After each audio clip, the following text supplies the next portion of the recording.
역사적인 승리로 북부의 미래와 보수 재건의 길을 열어주신 북부의 위대한 시민들께 진심으로 감사드립니다.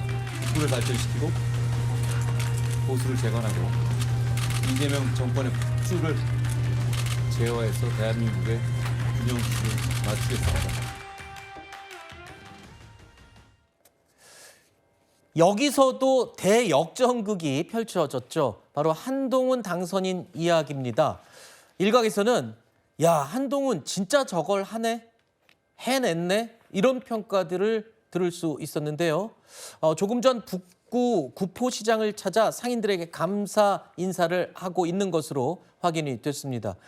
자, 선거운동 당시에는 찰밥 먹방을 했었죠. 한동훈 당선인. 오늘은 또 콩물을 마시는 모습을 볼 수 있었습니다. 자, 구포시장 오늘 방문한 구포시장 저 모습입니다. 콩물을 마시는 모습 볼 수 있었는데요. 자, 콩물을 마시면서 또 찰밥을 먹으면서 그야말로 유권자들과 스킨십에 모든 거를 걸었던 한동훈 후보였죠. 자, 그런데요. 한동훈 당선인 지난 1월에 국민의힘에서 제명된 이후에 5달 만에 자력으로 금배지를 달고 기적의 귀환을 하게 된 건데 보시죠. 오늘 저는 제명당했습니다. 기다려 주십시오. 저는 반드시 돌아옵니다. 오늘 제가 2024년에 이어서 2년 만에 구포시장에 왔습니다. 저는 늘 이런 말씀을 드립니다. 보수가 재건돼야 한다. 저는 북구의 아들이 될 것이고 북구의 아저씨가 될 것이고 나중에는 북구의 할아버지가 되겠습니다. 저를 쫓아내지나 마십시오. 자, 명픽이 여러 명 있었습니다만 대표적인 명픽이 하정우 후보였거든요. 근데 하정우 후보를 꺾고 박민식 후보는 또 당픽이라고 할 수 있죠. 당픽을 꺾고 진짜 한동훈이 저걸 하네, 해냈네. 이 말이 딱 맞는 건가요? 그렇죠. 뭐 구도상 삼자 구도에서 더군다나 무소속 후보가 당선된다는 것을 예측한 분은 아마 많지 않았을 겁니다. 대부분 평론하시는 분들도 이거 상당히 어려울 거다. 그리고 뭐 일각에서는 이게 이제 무소속이 점점 힘이 빠지기 때문에 뭐 나중에 가면은 뭐 호짜리로 떨어질 것이다. 이런 예측을 한 분도 있었습니다만 보수의 근거지라고 할 수 있는 부산을 일찌감치 선택을 해서 그곳에 가서 전재수보다 더 전재수스럽게 하겠다라는 말을 직접 실천으로 옮겼습니다. 네. 그야말로 한 분 한 분과의 스킨십을 통해서 이곳의 발전을 위해서 끝까지 떠나지 않겠다라는 약속을 진정성 있게 함으로써 그곳에 계시는 그 시민 여러분들과 상당한 교감이 이루어졌다. 사후적으로도 그렇게 해석이 가능할 것 같고요. 그리고 이제 많은 분들이 이제 본투표율이 상당히 높아졌었습니다. 제일 높았어요. 그렇습니다. 부산에서. 그게 일종의 이제 교차 투표를 해주신 것으로 이제 결과를 보면 알 수가 있는데요. 네. 그 소위 그 지역 선거에 있어서는 줄 투표가 일종의 관행처럼 되어 있는데 쭉 어느 후보를 찍다가 맨 끝에 가서는 이 후보의 이름을 보고 찍는다는 것은 이건 상당히 전략적인 투표가 있어야만 가능한 것이기 때문에 네. 그 표가 모여서 43%를 이뤄냈다고 한 것은 뭐 이게 개인의 승리라고도 의미를 볼 수 있겠습니다만 끊임없이 보수를 재건하겠다, 지역을 발전시키겠다, 그리고 아울러서 정부, 여당을 견제하는 균형추로서 역할하겠다라고 진정성을 보인 것, 네. 그리고 또 선거 캠페인의 새로운 문화를 연 것, 이런 것들이 종합적으로 그 발현된 결과가 아닌가라고 생각이 됩니다. 방금 말씀하신 선거 캠페인에 새로운 몰을 열었다고 그랬는데 뭘 생각하면서 하신 말씀이세요? 뭐 소위 많은 분들이 얘기하시기를 이제 봉춤 그 얘기를 많이 하시잖아요. 봉춤. 봉춤. 아, 네네. 그 유세차에 있어서 그 아주 얇게 생긴 그 난간 위에 네네. 직접 올라가서 본인의 그 뜻을 네. 아주 절실하게 호소력 있게 어. 많은 유권자 여러분들께 전달한 모습을 보고는 특히 고연령층이 많이 계신 지역구이기도 하거든요. 거기 계신 분들이 굉장히 이렇게 좀 눈물이 촉촉히 맺혀 있는 그런 시선으로 바라봐 주신 것도 네. 일견 작동을 하지 않았나라고 네. 생각합니다. 대변인님은 봉춤이 인상적이었다는데 저는 북구곰춤이 더 인상적이었어요. 북구곰춤이죠. 그렇죠. 북구곰이 아니라 북구곰춤. 네. 자, 근데 그거 하나 여쭤볼게요. 한동훈 후보 당선인, 한동훈 당선인이라고 하면 대한민국에서 그야말로 네로라는 엘리트 코스만 밟았고 검사로서의 평생의 일을 했던 사람이거든요. 화이트 칼라의 대표라고 할 수 있는데 그 한동훈이라는 사람이 부산에 가서 혈혈단신 이렇게 한 모습을 보면서 다 안 믿었다면서요. 저 험한 일을 할 수 있을 거라고. 어떻게 보십니까, 대변인님? 물론이죠. 어떻게 보면은 그 사람이 살아온 그 궤적에 따라서 그 사람의 미래를 예측할 수 있는 네. 거 아니겠습니까? 그런데 말씀하셨다시피 화이트 칼라의 대표격이랄 수 있고 뭐 물론 이제 공직에 헌신하는 그런 면모가 있었습니다만 과연 저렇게 할 수 있을까라고 했는데 상징적으로 그 토마토 할머니라고 계세요. 네. 그분이 밥을 주셨을 때 길바닥에 철퍽 주저앉아서 그 비닐에 쌓인 밥을 먹는 그 모습에서 어떻게 보면 기존의 그 시민들이 갖고 있었던 인상이 아주 대전환되는 그런 계기가 마련되지 않았나. 그렇게 진정성 있게 다가간 모습을 또 그 구민 여러분들이 상당히 호응해 주신 것이 아닌가라는 네. 생각이 듭니다. 그런 말씀해 주신 내용 덕분이었을까요? 방송 3사 출구조사에서도 1%포인트 차, 물론 박빙이었고 접전 예상이었지만 하정우 후보가 예측은 1위였죠. 그리고 개표 초기에도 하정우 후보가 우세하게 개표가 계속 이어져 왔습니다. 그런데 결국에는 새벽 2시에 여기서는 또 역전을 했습니다. 오세훈 시장 후보는 아침 7시 20분에 역전을 했고 한동훈 후보도 많은 분들이 잠들어 계셨을 새벽 2시에 역전을 했죠. 자, 아까 제가 그걸 여쭤봤어요. 한동훈 후보가 과연 혈혈단신 부산 가서 저걸 해낼 수 있을까 많이 의심들을 했다고 하는데 철퍽 주저앉아서 찰밥을 먹는 한동훈. 자, 이게 원래 그럴 수 있는 사람이었던 걸까요? 아니면 이번에 바뀐 걸까요? 정치에 들어와서 바뀐 걸까요? 뭐 그거 이제 본인만이 알겠죠. 근데 뭐 이제 선거를 하는 과정에서 아무래도 이제 유권자들께 다가가려고 한다면 이제 후보된 입장에서 뭔들 못 하겠습니까? 네. 뭐 그만큼 뭐 한동훈 후보뿐만 아니라 모든 후보들이 다 그랬을 텐데 굉장히 간절한 마음으로 임했던 선거였다라는 점은 뭐 부정할 수가 없을 것 같고 특히나 이제 한동훈 후보 입장에서는 이 북갑에서의 어떤 이 도전이 단순히 이제 개인의 어떤 당선 여부보다도 결국 장동혁 대 한동훈의 구도였다고 저는 생각을 하거든요.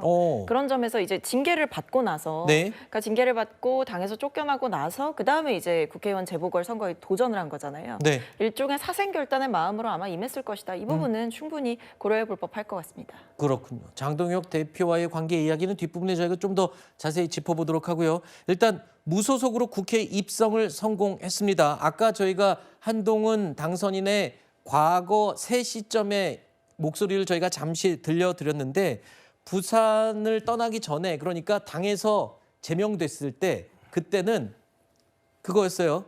보수 재건하러 다시 돌아오겠습니다라고 외치고 갔는데 그러면서 또 부산 내려가면서는 또 그랬어요. 과연 저 사람이 저거 부산 내려가서 할 수 있을까? 그리고 마지막에 끝물에는 이랬습니다. 저 여기 남겠습니다 그랬어요. 근데 보수 재건하려면은 북구에 남아 있으면 안 되잖아요. 또 아니죠. 그렇지 않습니다. 그 보수의 상징성이 있는 지역이기도 하고 네. 또 특히 그 부산 북구는 유일한 민주당의 의석이 있던 그런 곳이기도 하죠. 아, 그래요? 그렇기 때문에 이곳을 차지한다는 것은 단순한 한석 이상의 의미를 갖고 있습니다. 네. 말씀하셨다시피 본인이 당에서 제명을 당하고 그리고 아무런 지역 기반이 없음에도 불구하고 네. 그곳에 가서 시민 여러분들과 직접 마주쳐서 나의 진정성을 호소하겠다라고 결심하고 네. 그것을 실제적으로 현실화시켰기 때문에 이 일이 가능하지 않았나라고 생각이 되고 그래서 결국 반드시 돌아갈 것이라고 하는 약속은 지켜질 가능성이 지금 매우 높아졌습니다. 그렇군요. 그렇기 때문에 아마 많은 분들도 이 점에 관심을 갖고 앞으로 또 그 행보에 대해서도 지켜보시지 않을까. 주민 여러분들도 아마 큰 기대를 가지고 계시지 않을까라고 생각이 됩니다. 그런데 일단 여의도 입성은 성공했습니다만 지금은 뭐 무소속으로 입성을 했습니다. 그런데 국민의힘 내부에서 당 지도부가 당 내에 한동훈 후보를 선거운동 당시에 지지했던 의원들, 당내 인사들 징계하겠다고 밝힌 걸로 저는 알고 있거든요. 지금 선거 때문에 잠시 있지만 만약에 선거 끝나고 진짜 장동혁 지도부가 막 징계를 하게 되면 그때 한동훈 당선인은 가만히 있을까요? 어떻게 할까요? 그럼 무소속 신분이니까 뭐 그거야 무당적이잖아요. 네. 그건 이제 본인이 알아서 하시겠지만 네. 그 당시 선거 국면에서 무소속 후보를 돕는 거는 일단 평가는 해야죠. 아, 그래요? 그러니까 징계 형태이든 아니면 뭐 본인들의 사과이든 그 당시에는 내가 잘못했다라는 매듭 짓는 행위는 있어야 되는 거죠. 이게 뭐 개혁신당이든 아니면 무소속이든 당적 없는 분에 대해서 선거를 돕는 것은 어느 형태로든 안 되는 거잖아요. 이건 입장을 바꿔놓고 생각하면 다 맞는 얘기예요. 네.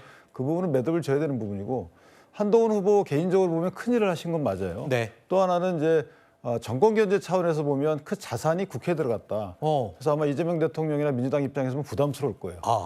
저희 국민의힘도 부담스럽습니다. 사실. 그래요? 왜 그러냐면 일단 선거만 놓고 보면 네. 앞으로 보수 재편 이 부분들은 뭐 정치 세력 대 세력이 알아서 해갈 일인데 네. 선거 과정에서 한동훈 후보가 끼친 영향만 놓고 보면 양비론을 펼쳤거든요. 네. 보수 재건이라는 말은 현재 보수는 형편없다라는 말에 다름 아닌 그렇죠. 돌려 하는 말이에요.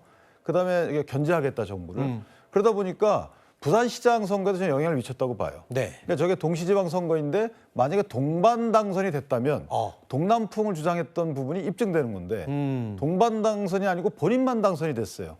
북구청장도 떨어지고 네. 부산시장도 떨어지고 개인기인가요, 그러면? 개인기죠. 네. 그런데 본인이 이제 정당을 공격하다 보니까 무소속이가 그럴 수 있죠. 네. 그러니까 보수 재건이라는 말은 사실은 지금 하면 안 되는 거죠. 알겠습니다. 선거에서 보수 재건은 보수당이 많이 당선되는 게 보수 재건인 것이지. 네. 그래서 지금 아마 입당 과정은 뭐 당내의 입장이 정해지겠지만 조금 시간이 걸리지 않을까? 알겠습니다. 정치인들 가운데 무소속으로 배지 달고 여의도 입성하고 나니까 여당, 야당이 다 부담스러워하는 사람이 과거에 좀 있었을까요? 일단 이렇게 얘기하네요. 한동훈의 입성으로 민주당 부담스러울 거다. 근데 국민의힘도 부담스럽다. 이렇게 얘기를 했는데 동의하십니까? 모르겠습니다. 뭐 말씀하셨던 것처럼 국민의힘 쪽에서는 그러니까 이번 선거에서 한동훈 그다음에 오세훈 두 사람의 당선이라고 얘기하는 건 탈윤 어게인을 하라고 하는 보수층의 전 시그널이라고 봐요. 네. 누가 뭐라고 하더라도 네. 뭐 서울이나 부산 북구갑이나 어려운 지역이었음에도 불구하고 이 두 사람이 당선될 수 있었을 때 당선된 배경에는 윤 어게인이라고 하는 이미지가 더 씌워지지 않았다라는 측면 자체가 네. 상식적인 보수층이나 또는 보수적인 중도층 같은 경우에 상당히 호소력이 있었을 거라는 생각이 들기 때문에 네. 근데 또 하나 반대로 얘기하면 한동훈 후보가 당선은 됐습니다만 네. 저는 그 한동훈 후보가 얘기하는 보수적은 제가 매번 물어보는 건데 내용이 뭔가 전 내용은 별로 발견하지 못했다는 생각이 드는 거거든요. 네. 그렇다면 이 내용을 채웠을 때 국민의힘에도 울림이 있는 것이고 네네. 또 예를 들면 민주당에게도 경고음이 될 수 있는 상황인 건데 일단 당선됐다라는 의미로는 경고음이긴 합니다만 그가 얘기하고 있는 컨텐츠 부분과 관련해서는 아직까지 그만큼의 어떤 파장을 낼 만한 것인가에 대해서는 좀 시간을 갖고 지나봐야 알 수 있는 영역이라고 생각이 들기는 합니다. 네, 알겠습니다. 자, 이렇게 치열한 승부 끝에 패배한 민주당 하정우 후보, 명픽 하정우 후보, 자신의 노력이 많이 부족했던 것 같다라면서 한동훈 당선인을 향해 축하 인사를 마지막으로 남겼습니다. 먼저 이번 보궐선거 결과를 겸허하게 받아들이겠습니다. 정말 열과 성을 다해서 지지해 주신 저희 지지자 분들께 감사 말씀 드리고 싶습니다. 그리고 또 승리하신 한동훈 후보께도 축하 말씀 전해드리고 싶습니다. 북구가 발전을 하기 위해서 미래 먹거리, 특히 AI 도시 만드는 거, 그 방향성 자체는 틀리지 않았다고 생각을 합니다만 제가 노력이나 준비가 좀 많이 부족했다고 생각합니다. 노력이나 준비가 많이 부족했다고 생각한다. 사실 노력이나 준비를 할 시간이 많이 촉박했어요. 너무 마지막에 등장을 했기 때문에. 근데 저 개인적으로 하나 궁금한 게 있습니다. 하정우 후보라는 사람 사실 네이버라는 데 계속 있었으면, 그리고 그 다른 기업에 계속 있었으면 속된 말로 어마어마한 연봉을 보장받을 수 있는 자리였는데 그걸 버리고 대한민국 미래 먹거리를 위해서 AI 수석으로 갔잖아요. 근데 그거마저도 지금 내려놓고 정치에 더 큰 일을 하겠다 그러면서 정치에 뛰어들었다가 지금 진 거예요. 그러면 이제 하정우 후보는 어디를 가야 되는 겁니까? 다시 청와대로 들어갈 수는 있나요? 뭐 사실 이제 청와대로 당장 뭐 다시 들어가는 거는 저는 어려울 것 같고요. 네. 그러니까 뭐 이미 이제 사실 당시에도 저희가 그때 출마를 하냐 마냐 두고 여러 설왕설래가 있었습니다만 네. 결국에는 본인이 출마를 결단을 하고 나왔던 문제이기 때문에 네. 근데 그 상황에서 이제 선거가 잘 안 됐으니까 다시 청와대로 가겠다. 이거는 뭐 아마 어려운 이야기일 것 같습니다. 네. 근데 이제 좀 변수는 이제 하정우 후보가 그러면 본인이 가지고 있는 전문성이 있기 때문에 다시 이제 어떤 기업 쪽으로 다시 가느냐의 문제. 네. 아니면은 혹은 그럼에도 이제 내가 북구에서 한번 자리를 잡고 계속 또 계속해서 정치를 도전을 할까 이 어. 부분에 대해서도 좀 고심을 하지 않을까 싶어요. 물론 당장은 사실 하정우 후보가 이번에 이제 진 상황에서 앞으로 어떻게 할 거냐라는 질문 자체가 지금 굉장히 가혹한 상황일 것이고 네네네. 지금은 이제 본인을 도왔던 분들 그리고 네. 또 북구 주민들께 좀 감사하다. 그동안 응원해 주셔서 감사했다. 이런 부분들이 더 먼저 선행이 되어야 될 것 같고 네. 아마 본인이 생각을 좀 정리하고 마음을 추스른 뒤에 북구를 떠나지 않겠다. 혹은 뭐 다시 원래 있던 기업의 자리로 돌아가겠다. 이 지점은 결국 본인이 결단한 문제라고 생각을 합니다. 알겠습니다.